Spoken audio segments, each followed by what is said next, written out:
Good afternoon, everyone. Welcome to the Washington Brief for Tuesday, April 1, 2025. It is my great pleasure to introduce Dr. Michael Jenkins, President of the Washington Times Foundation, which sponsors this webcast. Dr. Jenkins is also President of the Washington Times Holdings, the LLC that owns the Times News organization. He has led many successful fact-finding trips to Korea for policy experts and peace initiatives to the Middle East for the Universal Peace Federation. Dr. Jenkins, welcome. Thank you, Larry, and welcome to our audience throughout the world. Today's program is going to be very, very interesting. It's entitled Growing Global Nuclear Flashpoints. Russia, China, and North Korea are undertaking massive buildups. There is an extensive interconnected nuclear buildup by the axis of authoritarianism. North Korea, Russia, and China with Iran emerging in the shadows. President Trump is embarking on the most high-stakes negotiations of his life in both Europe and the Middle East. Success is not assured. At risk is the world. Never before has the word nuclear been so freely used in coercive language against Ukraine, NATO, Taiwan, and South Korea. What must the U.S. do to restore deterrence? We have a top expert panel today, and I'd first like to mention that our moderator is Ambassador Joseph DeTrani. He's been a commentator for many years on security issues. Formerly, Joe was the special envoy for the six-party talks with North Korea and the director of National Counterproliferation Center and the associate director of national intelligence. Ambassador DeTrani is also the author of The North Korean Threat: Intelligence and Diplomacy, published by the National Institute for Policy. Joe also is a key person in the threat status section of the Washington Times. We really appreciate the ambassador. Also, Dr. Alexander Mansourov. Dr. Mansourov is an adjunct professor of security studies at the Edmund A. Walsh School of Foreign Service at Georgetown. He's also an adjunct professor of Korean Studies at the School of Advanced International Studies at Johns Hopkins and the Elliott School of International Affairs at George Washington University. Our guest panelist today is Ambassador Robert Joseph. Ambassador Joseph has been with us several times, always such a profound wisdom and understanding. He's a senior scholar at the National Institute for Public Policy. He's the leading authority on nuclear arms proliferation, having served as Undersecretary of State for Arms Control and International Security and Special Envoy for Non-Proliferation. Reporting directly to the Secretary of State, his portfolio included non- and counterproliferation matters, arms control, arms transfers, regional security and defense relations, and security assistance. He also managed the relevant compliance and implementation issues. For the 4 years following 9/11, Dr. Joseph sat at the president's right hand on the National Security Council as Special Assistant and Senior Director for Proliferation Strategy, and also for Counterproliferation and Homeland Defense. He maintained his watch at the center of the storm during some of the very pivotal times for our country, and he's certainly in a central role now. Ambassador DeTrani, welcome. We're going to have a great day. Thank you. No, thank you for the introduction. And this should be an outstanding session. I mean, when you look at the continuation of the wars in Gaza, Ukraine, we talked about, Michael, you mentioned Russia, China, and North Korea building up nuclear weapons capabilities to include hypersonic missiles to deliver those nuclear warheads. Iran that continues to enrich uranium at a high level of purity. So they are and they will continue to be a threshold nuclear weapons state. So when you look at the confluence of these issues here, it's compelling. And of course, when you look at the world writ large, whether it's NATO, whether it's AUKUS, whether it's the BRICS, whether it's the Shanghai Cooperation Organization, whether it's the axis of authoritarian states, Russia, China, North Korea, Iran, or the global South. This is what the world looks like now. And there's a lot there. And Michael, you mentioned President Donald Trump. This is a new administration, and a lot of work and effort is being put into resolving issues in Gaza, in Ukraine, so we could bring an end to these wars that are killing so many people. Today, we're so fortunate to have Ambassador Bob Joseph, who really knows these issues and knows them so well. So over to you, Ambassador Joseph. Thank you, Joe. Dr. Jenkins, thank you for the generous introduction and the invitation to join you today. Larry, thank you for your many contributions and your expert stewardship of this program. And it's great once again to team up with my respected friend and colleague, Ambassador Joe DeTrani, and of course, Alexander, who I've come to know as a very astute and insightful analyst of national security affairs.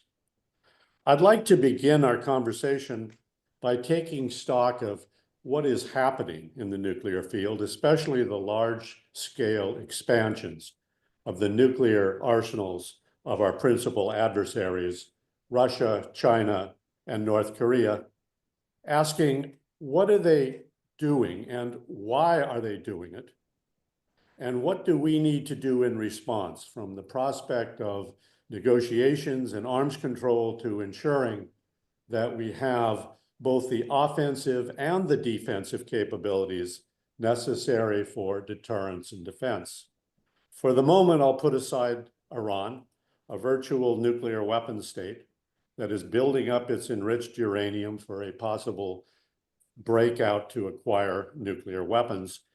This is a very important discussion, particularly given President Trump's comments over the weekend. So let me begin with Russia. Since Putin declared the United States and NATO to be Russia's enemies, now almost 20 years ago, Russia has undertaken a massive buildup of its nuclear capabilities. I don't have the time to enumerate each modernized and new system that has been added to its arsenal, but the numbers are really quite shocking, including over 20 strategic programs, from more advanced ICBMs and SLBMs to hypersonic and cruise missiles, to the new Poseidon, also called the Status 6, autonomous nuclear-powered intercontinental torpedo armed with an estimated multi-megaton yield. Russia's theater nuclear forces, land, air, and sea, have also undergone modernization, and in numbers are far superior to those of the United States. In 2001, I wrote an article published in the National Review entitled "Second to One," that concluded that Russia had achieved nuclear superiority at that time over the United States. At the time, few people seemed to care, as nuclear weapons were considered by most defense intellectuals in the West to be more of a Cold War anachronism than a useful military or political weapon. Thinking about nuclear weapons in this way resulted in the loss of our competence in designing and building new weapons, in operating those weapons, and in the policy world of deterrence. But while we relegated nuclear weapons to a category of extended existential threats, Russia did not follow. Instead, the Russian army positioned nuclear forces at the center of its defense doctrine, including integrating nuclear and conventional forces. While this emphasis on nuclear stemmed in large part from the deterioration of the former Red Army, Russia's conventional forces, it was more than simply a substitute for conventional weakness. Today, Moscow brandishes its nuclear forces through coercive threats that must, in my view, be taken seriously. These include threats against NATO members, mainly focused on those who would provide military or political assistance to Ukraine. Putin personally takes great pride in public displays of Russia's nuclear might, and views nuclear forces as an essential component of his plan to regain Russia's great power status. Like Russia, China also has been on a nuclear weapons tear, described as breathtaking by the former STRATCOM commander. While Beijing is much more opaque than Moscow about its nuclear capabilities, it's clear that it has abandoned its long-time doctrine of minimal deterrence, supported by about 200 to 300 weapons, and replaced it with a large-scale buildup of strategic and theater systems, its strategic arsenal growing in all categories: ballistic ICBMs, hypersonic missiles, SSBNs and SLBMs, and the new heavy bomber, which establishes for the first time a Chinese triad. Some observers, citing the fact that China now has more ICBM launchers than the United States, have concluded that Beijing seeks at least parity with the United States in nuclear forces.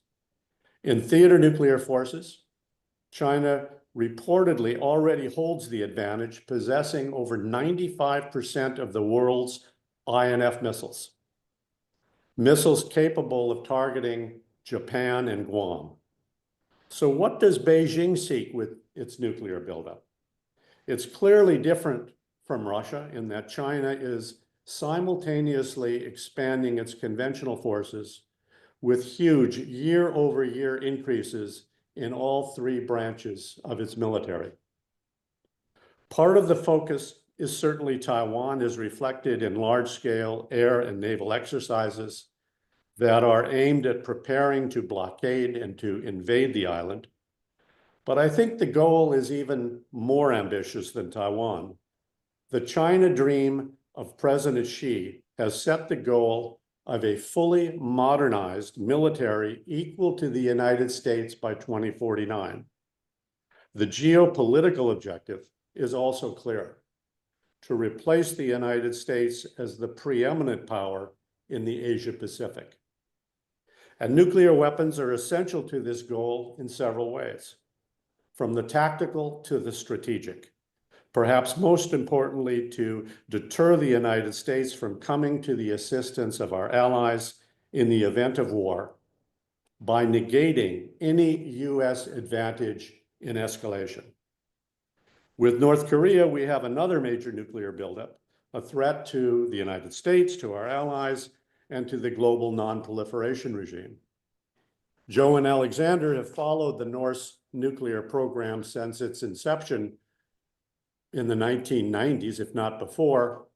Today, the Kim regime is building as many nuclear weapons as fast as it can, and it says so.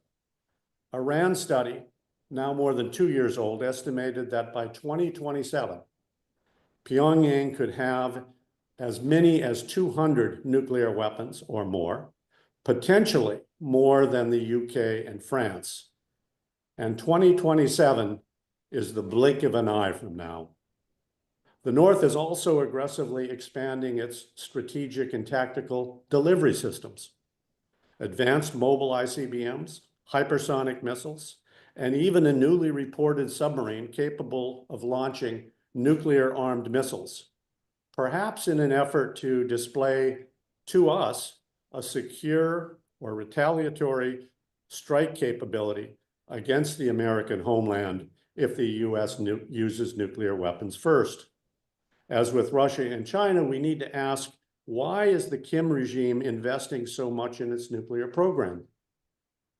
Certainly, it's about regime survival. Everything in North Korea is about regime survival. Deterrence of an attack on the North is the most often rationale given to explain why Pyongyang is so fixated on its nuclear buildup. And that's certainly part of it. But here again, my sense is that it's also about other things. It's about deterring the United States if war does break out on the peninsula and the North employs its chemical and biological weapons to avoid defeat in a conventional conflict. And lastly, it may also be about deterring attack if Pyongyang decided to sell nuclear weapons to other rogue states, or perhaps even to terrorist organizations. Now, I know most observers will discount this last motive, but I think we would do so at our own peril. So what does all this mean for us and for our allies? How does it affect our policy toward Ukraine and Taiwan, and more generally, our security interests around the globe? What are our diplomatic options? What are our military requirements? I'll take just a few minutes and focus on the prospects for arms control negotiations. President Trump has expressed interest in doing deals, as he calls them, doing deals with Moscow, Beijing, and presumably North Korea. He's also written to Iran's supreme leader, stating that his preference is diplomacy and negotiations over the use of military force to prevent Iran from acquiring a nuclear weapon. So what about Russia? Personally, I think the prospects are very dim, perhaps dismal at best, for an agreement in our interest. Now, I say an agreement in our interest because bad agreements are always possible, as we have often proved in the past. But would we even want an agreement with Moscow alone, given the Russian-Chinese axis, a relationship without limits, as it's been described by both parties? And even if we did seek a bilateral agreement, we would be at a significant disadvantage because we have already conceded Russian superiority in nuclear weapons. And would Moscow even agree to include theater nuclear weapons when they have a huge numerical advantage? Put simply, we don't have the leverage that we did when we negotiated INF and START. I remember a number of years ago asking Sergei Kislyak, when we were having lunch, whether Moscow would negotiate over theater nuclear systems. He looked at me very oddly and asked, why would we? Why would we? We have many more than you and would gain little from negotiations.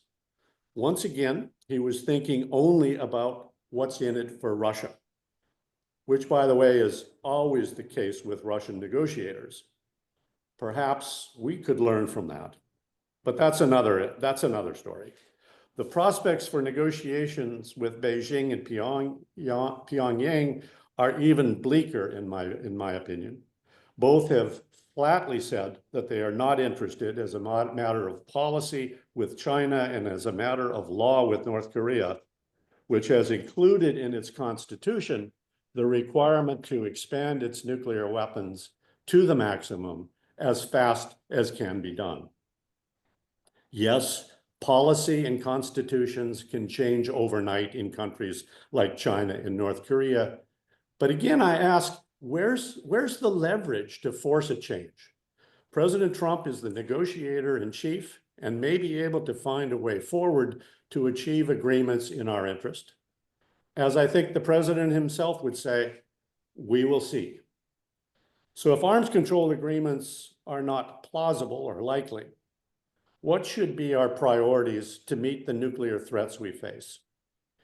Clearly, reestablishing deterrence is essential, primarily through the ongoing modernization of our triad, the new bomber, the B-21 Raider, the Columbia-class SSBN, and the new ICBM, the Sentinel.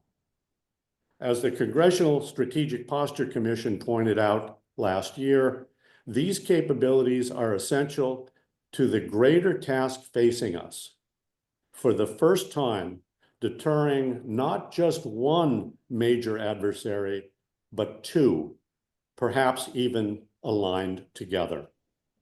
Just as important, we need to rethink the contributions of strategic defense, the contributions that strategic defense can make in deterring Russia and China. Until now, our strategic defenses have been seen and have been structured almost exclusively to deter and defend against rogue states, principally North Korea.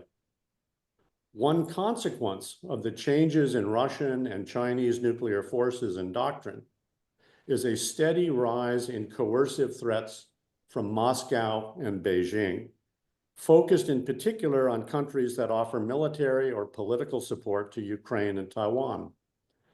Strengthening deterrence of these and other threats requires both resolve and capabilities, offense and defense.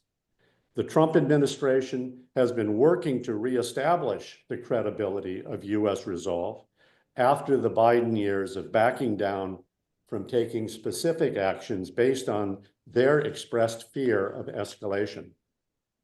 In terms of defensive capabilities to strengthen deterrence, President Trump's executive order on the America's Iron Dome, now referred to by some as the Golden Dome, calls for precisely the type of missile defenses needed to deter not full-scale attacks, but rather Russian and Chinese coercive threats, as we've witnessed over Ukraine and Taiwan.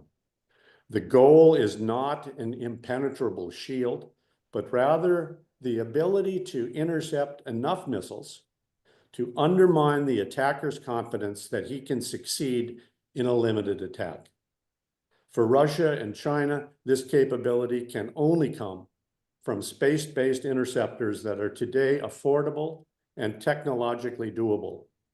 Whether the Pentagon can and will deliver is a major question, which we can talk about in the Q&A session. I'll end with just one final thought. When thinking about what we must do to meet the threats that I have described, it's essential to take into account the coordination, the consolidation, and the collusion we see between and among Russia, China, North Korea, and Iran. We need to think about these threats not in isolation, but as a collective threat of authoritarian adversaries. A multidimensional threat that affects international diplomacy, global economics, and of course, military capabilities in all domains. What we need in all cases is imagination and resolve to fashion and implement innovative approaches and new tools to deal with the mega threat of the axis of authoritarianism.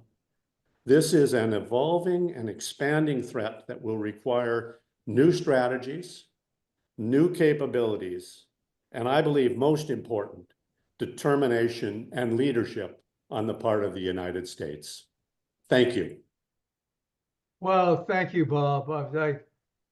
I think there's so much there to absorb. You talked about Russia, China, and North Korea's nuclear buildup, if you will. Russia obviously is beyond the pale. I mean, significant capabilities. China is moving in that direction. North Korea, you mentioned the RAND report, by 2029, up to 200 nuclear warheads and hypersonics. And you mentioned their pursuit now of nuclear-powered submarines, which will give them reach not only to South Korea and Japan, but to Guam and potentially the United States. This is so major. You talked about arms control and the likelihood, or not the likelihood, where China and North Korea refuse to discuss these things. Obviously, with Russia, this is ongoing, but they have a significant advantage in the theater nuclear weapons. It's powerful.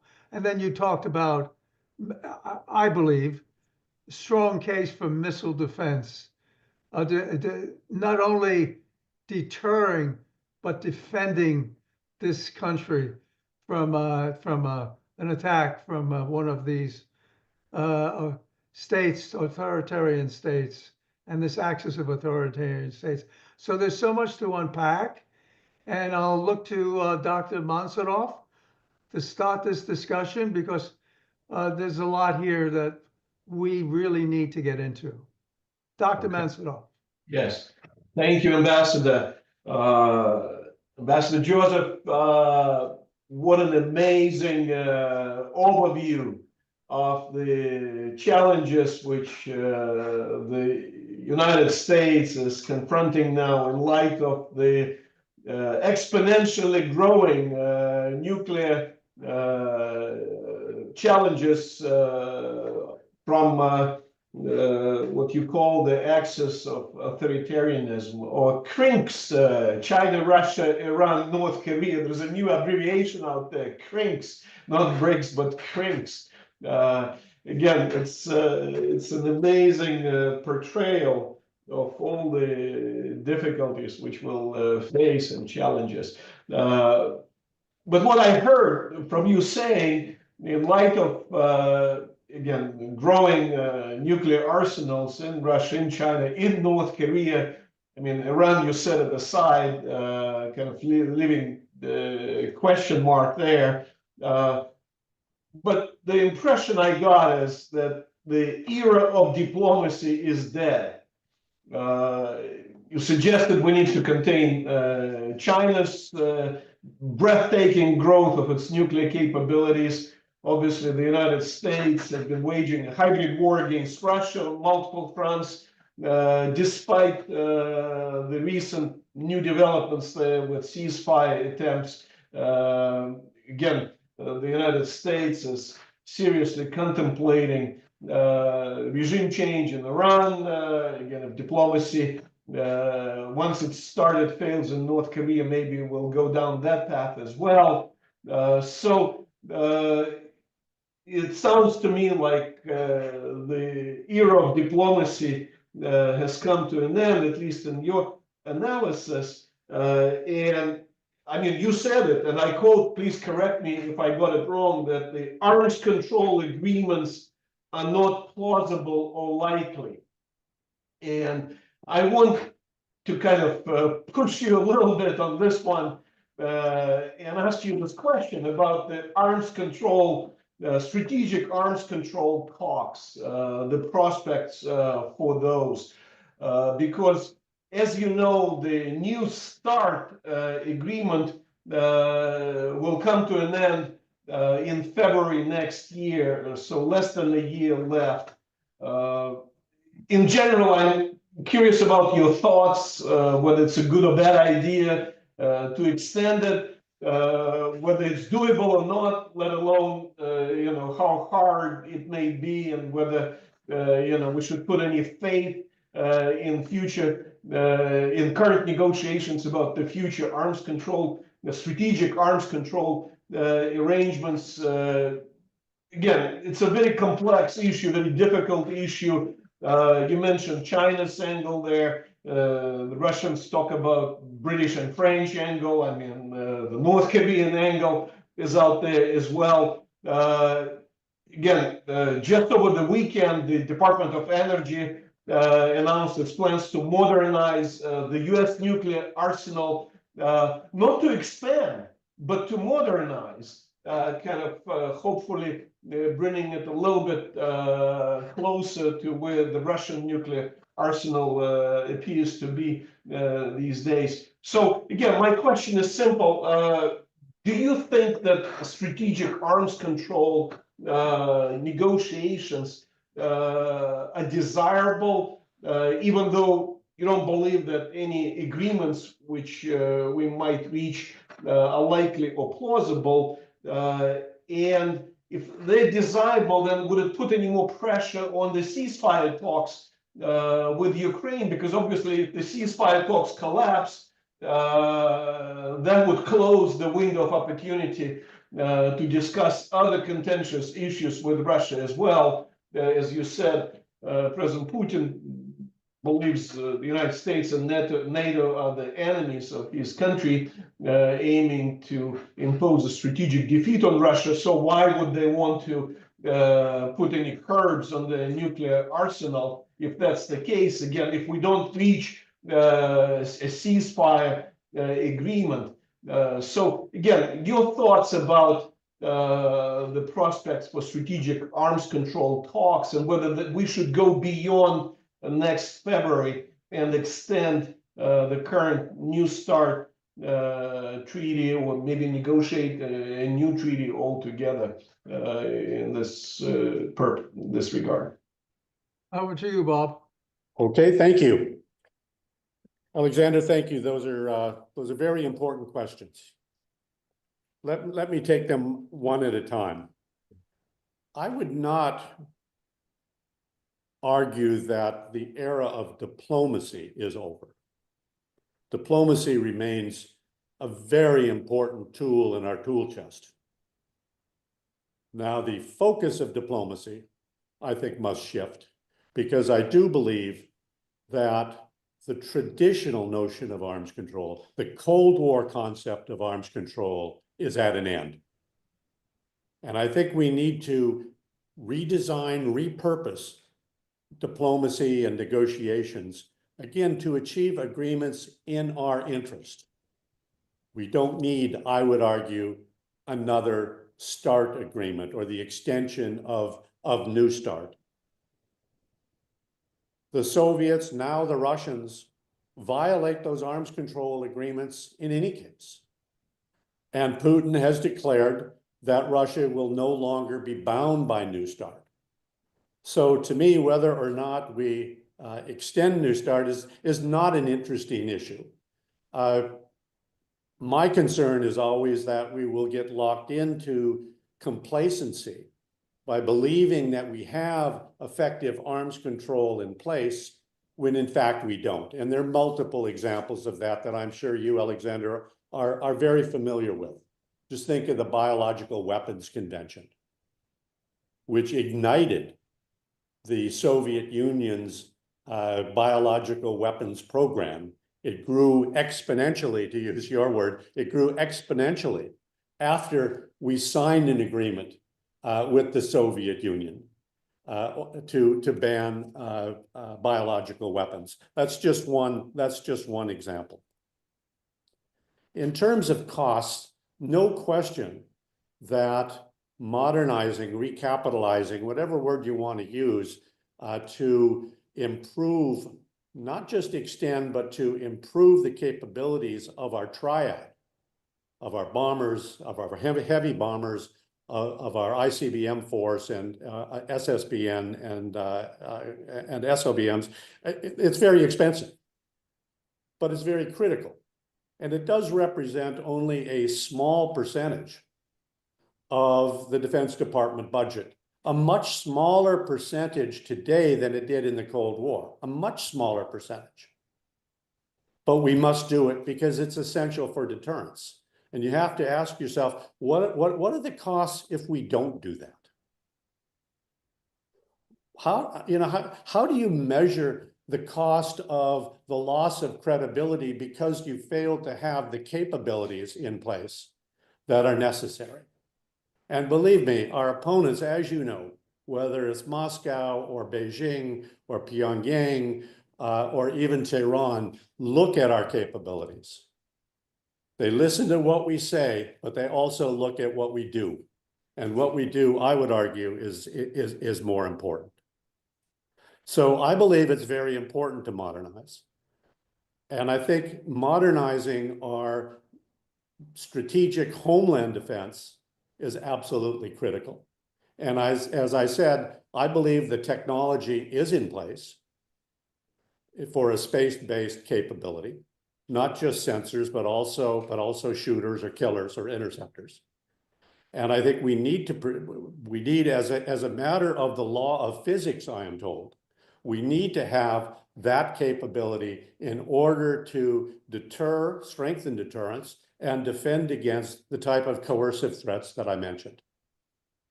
And as for affordability, here I would argue that the current program, the next generation interceptor, that we're funding for billions and billions of dollars, could be modified to pay for the space-based capabilities that we need. Again, we have always thought, going back to the withdrawal from the ABM treaty and the deployment of our first homeland defense, we've always thought about the adversary as a rogue state capability. Now we need to think differently. That's why I emphasized at the end of my comments the need for imagination, the need for innovation, the need to think differently. In terms of, are arms control negotiations desirable?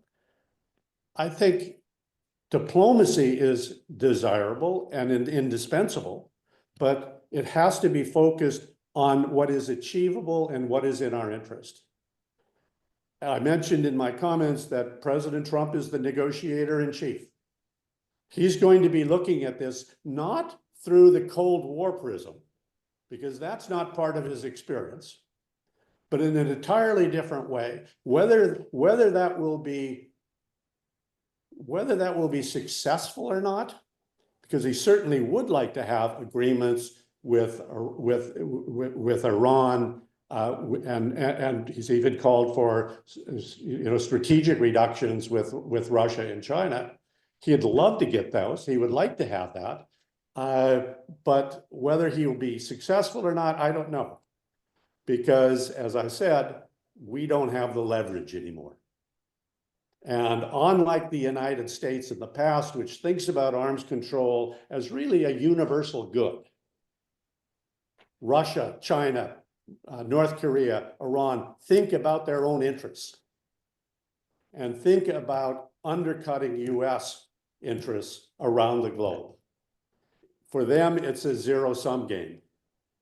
And I think that very much needs to be part of our thinking about how to approach diplomacy in the future. Thank you, Bob. Does that I think meet that's- your... Please, Alexander, do you have a follow-up question on that? Okay. No, that's okay. I'm good. No, thank you very much. Bob, I think that's excellent. Let me just comment a bit and then ask you a question, Bob. Deterrence hasn't worked, certainly with the Russian Federation in regards to Ukraine. I mean, we saw what they were planning, what they were looking at, and this is go back to 2014, Crimea. I mean, they're and to bring it closer to 2022 in February when they invaded Ukraine. I mean, we saw the pieces, but we weren't able to deter them. We see China trying to intimidate Taiwan. And you mentioned the blockade in your presentation. But they're putting the kinetic piece on the table. So that, and certainly with North Korea, we haven't deterred them at all. And in fact, it's gone the other way, where they have troops into Ukraine now, if you will, into Russia, working with the Russian Federation in the war against Ukraine, a sovereign state. So when you look at a confluence of these issues, you say, we haven't really worked too well on deterrence. But again, you mentioned defense also. When you look at the missile defense capabilities, and you look at what China's doing, what Russia's doing, and indeed also what North Korea is doing with hypersonics and cruise missiles and efforts to defeat any sort of a missile defense capability, you've got to wonder. So yes, we should modernize our triad. Yes, we do need to modernize it. And fortunately, with the Trump administration, we're moving in that direction. This is long overdue. You talked about arms control. Well, China refuses to talk about capabilities. And China's always mentioned, until we get to parity with the United States, with the number of nuclear warheads, we're not going to be talking about arms control. And certainly North Korea is off the table on that. And you mentioned up to 200 nuclear warheads, at least by 2029. I believe it will be more than that before 2029, but that's beside the point. So a lot of these very critical strategic issues we've not done well on. So we have to do better on deterrence, obviously. We have to do better on defense. You talked about space-based. Yes, interceptors, sensors, and then the interceptors. All those pieces are coming together. But Alexander asked you a question about diplomacy. And Bob, if I heard you correctly, you said, well, yeah, diplomacy is very important. There's no question about it. But let me drill down a little on that. And my question to you is this, Bob. What have we missed? Have we missed something on diplomacy? Have we, with arms control and the likelihood that Russia is not going to move, whether it's a new start or extending new start beyond February of 2026, and getting China back to the table, or getting China to the table and North Korea to talk about coming back to complete verifiable denuclearization. And we missed that one completely. So where was diplomacy in all of this? Because you sort of have a sense when you sort of dissect these developments that diplomacy hasn't been very effective. So what would your recommendation be? Because the president, Donald Trump, has put diplomacy on the table, and he has Senator Rubio, Secretary of State Rubio, working this important issue. What would you say on diplomacy, Bob? And would you give them, do you think there's a possibility that diplomacy could work with Russia, China, and North Korea in a better way than we have over the past decade plus? Joe, again, great insights, great comments, and great questions. Let me deal with them one at a time. In terms of our record of deterrence, recently in the last 10 years, a very mixed record. I would agree with you, a very poor record. And as I look at Ukraine and the failures of deterrence, it's not only frustrating, it's an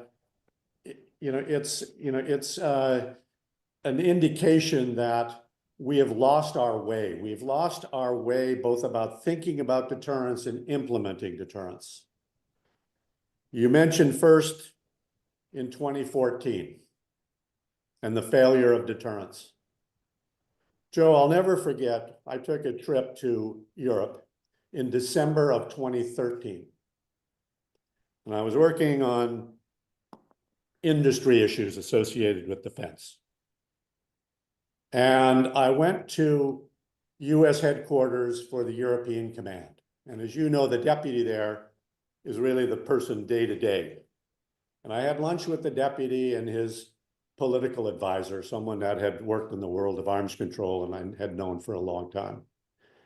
And I said, you know, there's a lot of things going on right now in terms of Putin making threats, moving forces.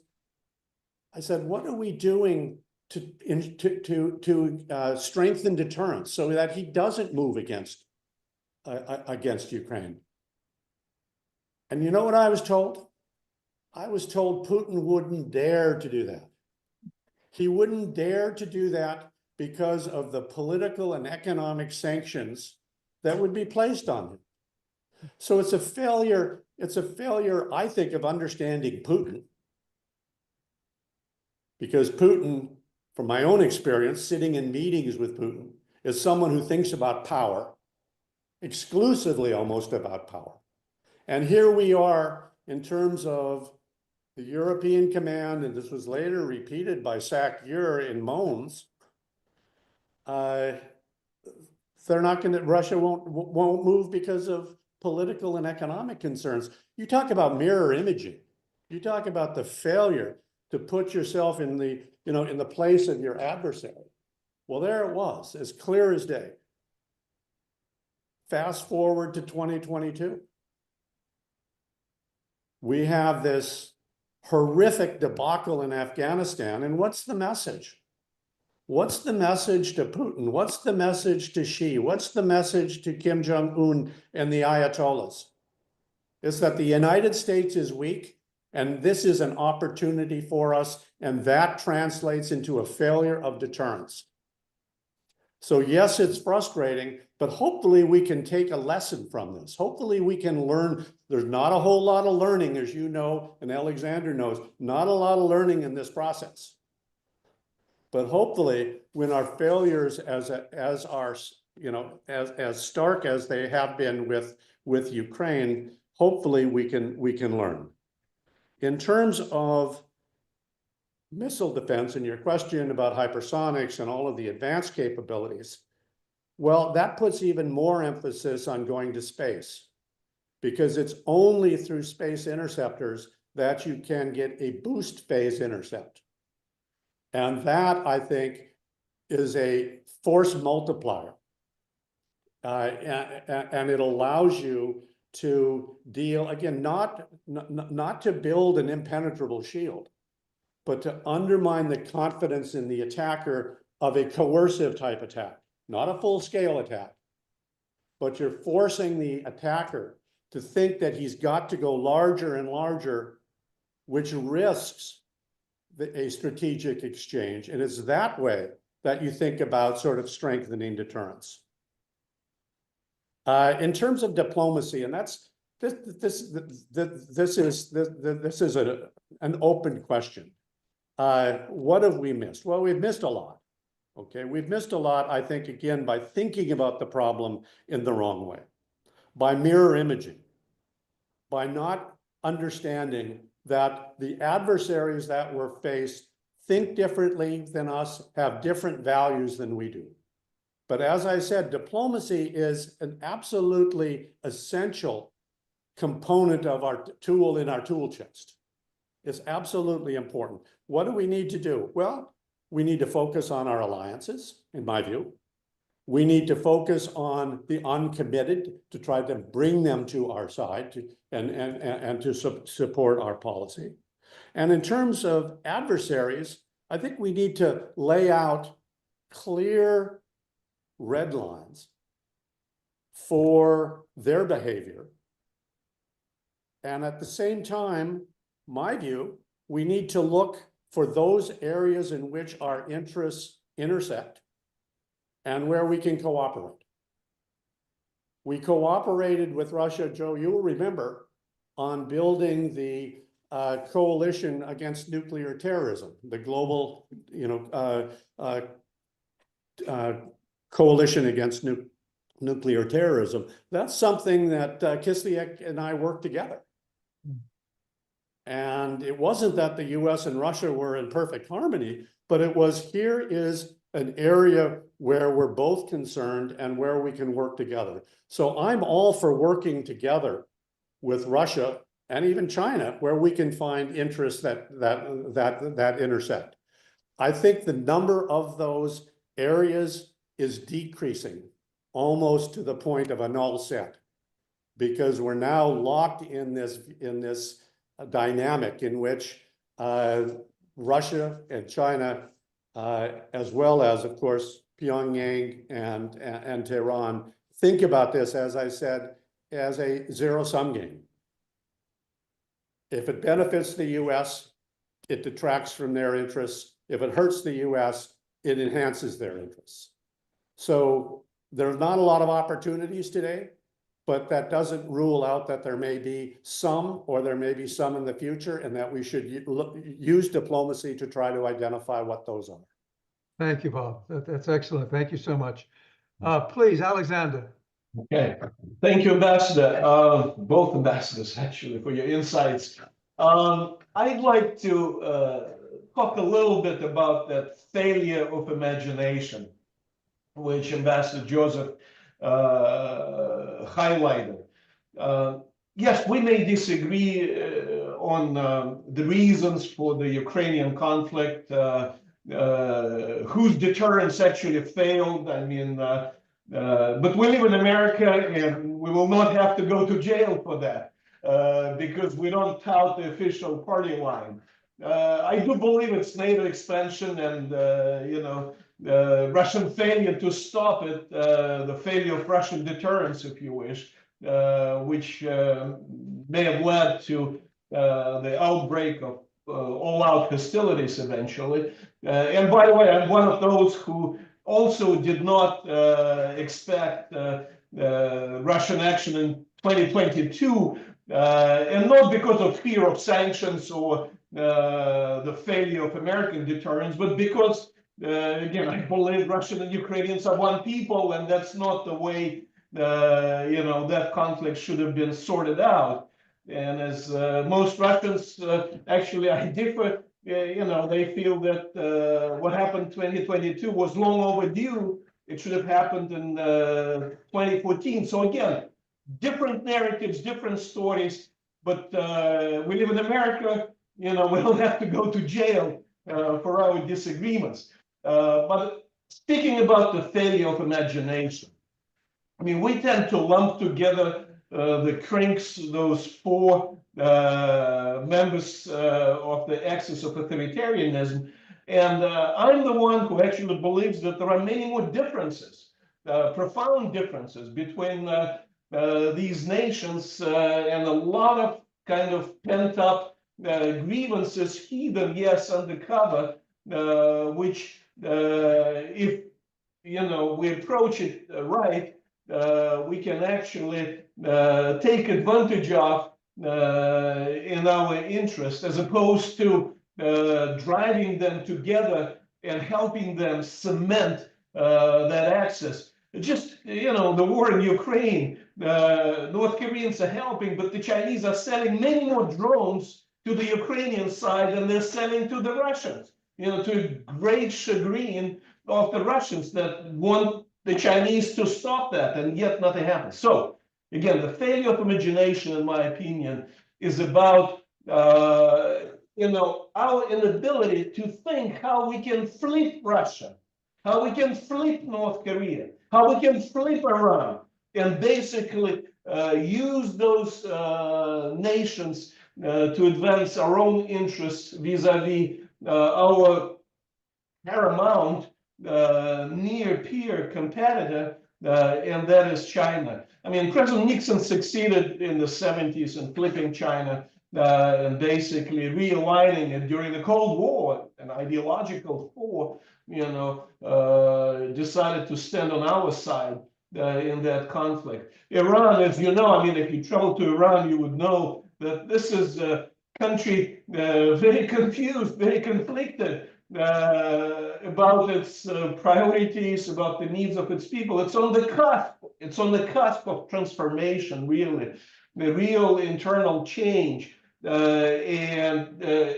Its international environment has collapsed. This axis of resistance, I mean, the Ayatollahs are under severe pressure. And if we play it right, I mean, I think if one thing President Trump can do in the next 4 years, it's basically to flip Iran and make sure that it no longer is a member of the axis of authoritarianism, and it's rejoined, the Western community of nations. I think Iran is in the weakest position out of the four. Again, with North Korea, we know progress is possible. We know agreements are possible. President Trump has a record to show if only he had been helped with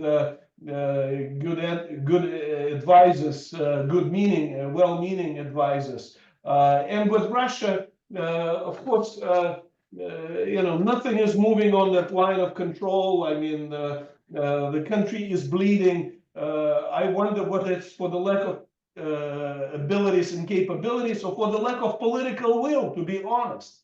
Political will in Moscow to move that line further, despite all these fears of Russian invasion of Europe, which I believe are nonsensical. So again, the president's mind is in the right place. He wants to use diplomacy to basically advance American interests in those three capitals, Tehran, Moscow, and Pyongyang.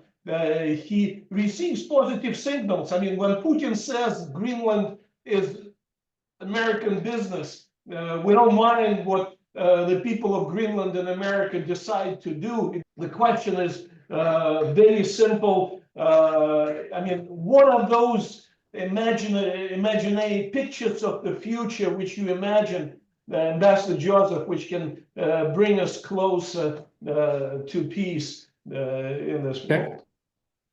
Thank you, Alexander. Again, very, very important comments. I will take them one at a time. In terms of the failure of imagination, I couldn't agree with you more. And my experience in the White House in serving the Bush 43 administration was that if you can identify innovative approaches, you can make real progress. despite the bureaucracy. And I say that given all of the scars on my back from orchestrating our exit, or helping the president orchestrate our exit from the ABM treaty. But think of what we did in the proliferation or non-proliferation or counter-proliferation area. The global G8 partnership that brought in billions, tens of billions of dollars of non-US money for purposes of non-proliferation assistance. Think about the Proliferation Security Initiative that has made any number of key interdictions of the trade in WMD.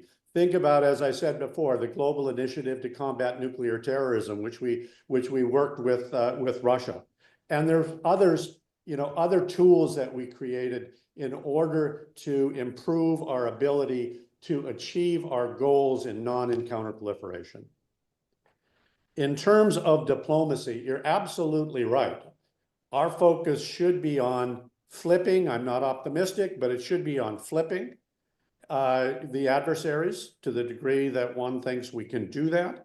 But I think what is achievable even more is driving wedges between the various authoritarian states, all of which I believe would be in our interests.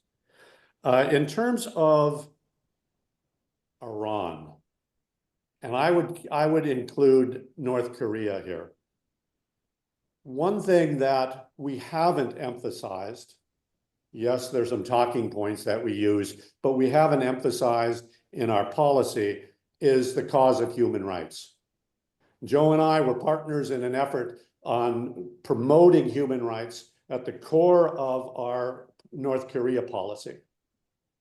Because I long ago came to the conclusion that with regard to both Iran and North Korea, the only way to get rid of the nuclear threat facing the United States, growing, expanding threat to the United States, is to end those regimes, not from without, not Iraq, not a military invasion, but by supporting the opposition internally in those countries. And I think you're right in that regard that Iran is more vulnerable than North Korea, but North Korea is also vulnerable, because I believe if we played our cards right, it would be a derelict, bankrupt state. And finally, in terms of North Korea agreements, they're possible. Sure, they're possible. This is why I emphasized in my prepared remarks, agreements in our interest. Okay, every agreement that we have undertaken with North Korea on the nuclear question has been violated by North Korea.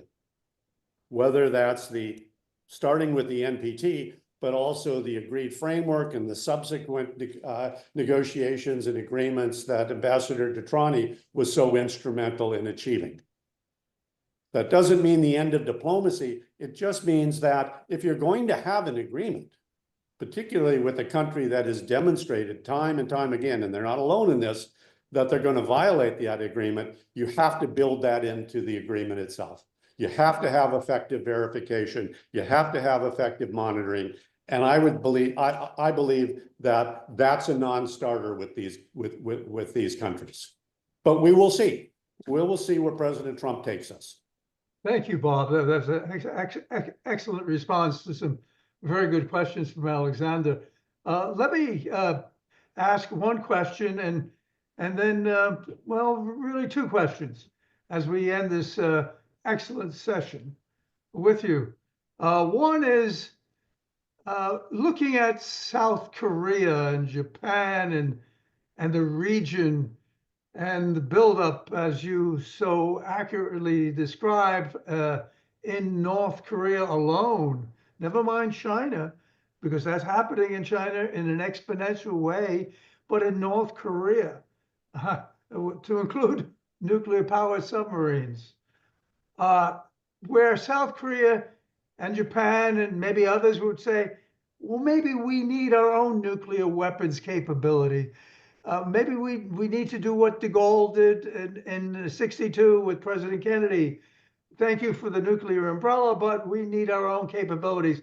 So the first question I have is, Bob, what's the likelihood that South Korea, Japan and possibly Indonesia, but also Taiwan, would start to look and then say, well, we appreciate the extended nuclear deterrence commitments from the United States, but we would be better assured having our own capabilities. So that's question number one. And then question number two, on a high point, Bob. You talked about nuclear terrorism, where we did cooperate with the Russian Federation, and we did cooperate with China on a lot of counter, if you will, terrorism issues, to include counter-proliferation issues. What are some of the opportunities we have to work closely with the Russian Federation, with China, and possibly bring North Korea back to negotiations? Are there opportunities there for us? So those two questions. Joe, you asked two questions, and I'm going to answer three. First, in terms of South Korea, Japan, and many others, as you mentioned, who might question the credibility of the U.S. extended deterrence. Clearly, there's a need for us to take those actions that assure these countries of the credibility, the resolve, and the capability of the United States. I believe and have long believed that the most important non-proliferation tool we have is our extended deterrence that we offer to other countries like the ones you mentioned. Now, to be honest with you, Joe, if I were advising South Korea, if I were advising Japan, if I were advising Saudi Arabia, if I were an advisor in those governments, I would be advising them to get right to that brink, to be able to acquire a nuclear weapon. Because personally, I think that we have, through our actions, particularly since the end of the Cold War, well, I'll leave it at that, particularly since the end of the Cold War, we have lost our credibility in the eyes of our allies. And we need to do everything we can to restore that, but I don't think our allies are convinced. And I think we need to be prepared for that world. It's not a world we want, it's not a world in our interests, but we need to be prepared for that world. In terms of the ability to cooperate or the opportunities to cooperate with Russia and China, I'm sure there's some out there. And we need to identify and try to build on those opportunities, whether it's in the economic world or in the broader sort of policy world. Remember, we used to agree on non-proliferation. Exactly. Now that's very questionable. In fact, I think both Russia and China may be providing knowledge and capabilities to undercut the non-proliferation norms that you and I had so long tried to protect. But we need to focus, and we need to use our imagination and our innovation in order to identify those areas.